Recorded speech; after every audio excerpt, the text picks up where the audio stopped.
Hello, and welcome to this demo on working with the Workflow Analyzer in UiPath Studio. Throughout this demo, we'll execute an analysis of our project to check for validation errors and any quality and reliability standards set as rules in the Workflow Analyzer. Use the Error List panel to find errors within the workflow and use the description and additional resources to solve them. Edit the Workflow Analyzer rules. We encourage you to download the project provided in this lesson, open it in Studio, and follow along. Using the Workflow Analyzer, we'll find out that our workflow breaks a few rules. Therefore, we'll need to make some corrections to the workflow and adjust some of the rules. Ready to begin? Let's open our project.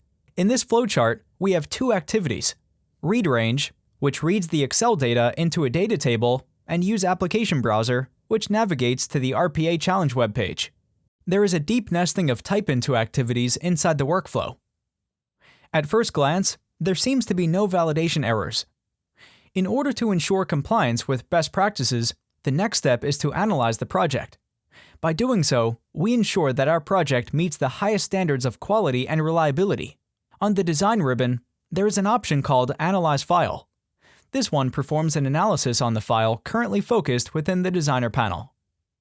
We have another 4 options available when clicking the Analyze File drop-down menu. Analyze Project analyzes all files in the automation project. Validate File checks a specific file only for validation errors. Validate Project checks the project only for validation errors. Workflow Analyzer Settings allows us to configure Workflow Analyzer rules. It's time to analyze the project, sort and filter the results, and address any errors or warnings. To run the analysis, we must select Analyze Project. Before running the analysis, UiPath Studio performs project validation. Due to this, our project's validation error is displayed in this Error List panel. The Error List panel displays errors found in the file or project during the validation process, together with errors generated by rules set in the Workflow Analyzer. Let's double-click the error message to focus on the activity that holds it. It takes us to the Read Range activity, and we can notice that there's a problem with the variable name provided under the Output section of the Properties panel. Let's check the Variables panel. And here it is. The data table variable has another name. An S is missing. Let's add it. Going back to our activity, we notice that the variable name has been changed to Names Data Tables, and the compilation error has been cleared. Okay, let's run the analysis again. Since the workflow passed validation, the analysis results are displayed in the Error List panel. We have 1 error, 3 warnings, and 2 info-level messages. Additionally, we can use this panel to click the headers to sort the results by code, name, description, or file, filter the entries by scope or rule, get a recommendation, and access documentation for a specific issue. What should be our next step? Indeed, one of the results is an error. We should handle this first. To do so, let's see how we can sort out the items in the list. We can click the code header to sort by code. If we want to look at the errors only, we can display the warnings and info messages. It seems that we're using multiple flowchart layers in our workflow. This is marked as an error in the Workflow Analyzer settings because it reduces project maintainability and readability. Clicking Learn More will open the UiPath Studio Guide documentation page for that entry. This rule recommends keeping the flowchart structure as simple as possible and limiting the number of nested flowcharts to maintain the clarity and readability of the workflow. The description field allows us to find the file name and location of the flowchart and easily navigate there to fix the issue just by double-clicking the description text. Perfect! We found the flowchart that's causing the issue. Flowchart data input. In accordance with our rule, let's cut the activities from here and paste them 1 level higher in our workflow. And add them before the flowchart activity, in the body of our For Each Row in Data Table.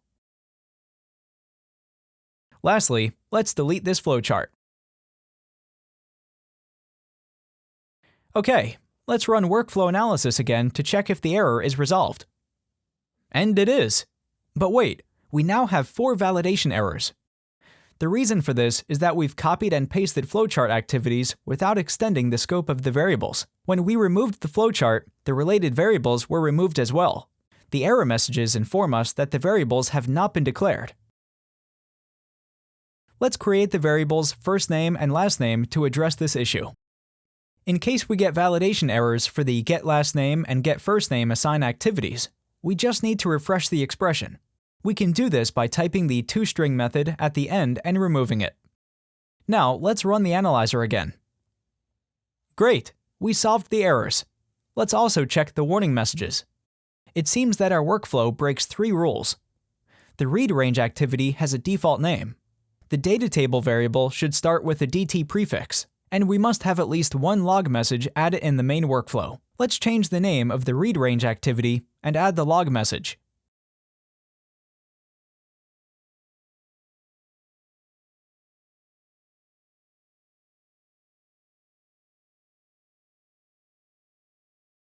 As for the remaining warning, we'll see how to edit the rules next. Let's take a look at the Workflow Analyzer rules and edit them. Click the Workflow Analyzer settings we saw earlier. Here we can see a list of all available rules, filter and sort rules, disable or enable rules, change the default action level, and edit rule content. Each rule has an ID, name, description, and recommendation. The ID contains the origin, category, and number. For example, Project Workflow Count has the code STANA003. To define a configuration specific to our project, we can enable or disable a rule by checking or unchecking the box next to it. As a default, rules are sorted by code in the window, and enabled rules are displayed first. Each rule has a scope to which it applies. At the activity level, the rules are enforced by checking variables, arguments, and properties. Workflow rules perform checks in one project file, such as unused variables. The project level is where project checks are performed. Rules have a number of actions that can be set. We can customize these as per best practices.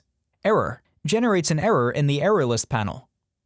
Warning generates a warning in the error list panel. Info generates a message in the error list panel. Verbose creates large log files.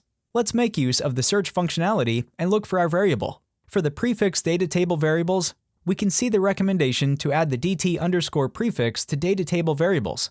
If our agreed upon best practices don't include this, we can choose to disable this rule. And run the Workflow Analyzer, and no warnings were triggered. Best practices recommended using the data table prefix for variables, so we must ensure that the rule is enabled and that the variables are compliant.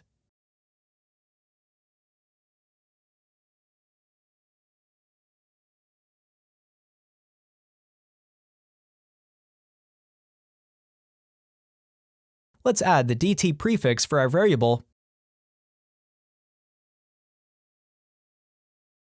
and run the Workflow Analyzer again. Great! No errors or warnings were triggered. As a last step, let's explore another important rule, variable length exceeded. This rule restricts the length of the variable name to the specified value in the length field. It's set to 30 characters by default, and it seems that our workflow meets this value. Now, let's assume that our team decides to use a lower length value, like 20 characters for example. Let's run the analyzer again to see what happens. By looking in the error list, we notice that the variable RPA challenge site address has more than 20 characters, which is above the specified rule value.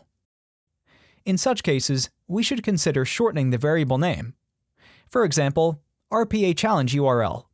We've lowered the character value just to see the rule in action, but since we're here, let's also rename the variable. Great! With this, we conclude our demo on using the Workflow Analyzer in Studio.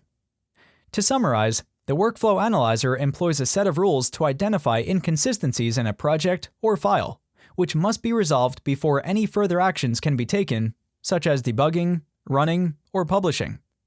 These rules can be filtered by scope and action, and their configuration can be tailored to the specific project by checking or unchecking the associated box. Additionally, there are different levels of action for each rule, which can be customized based on best practices. To obtain further information, one can refer to the recommendations provided in the error list panel. Thank you for watching, and see you soon!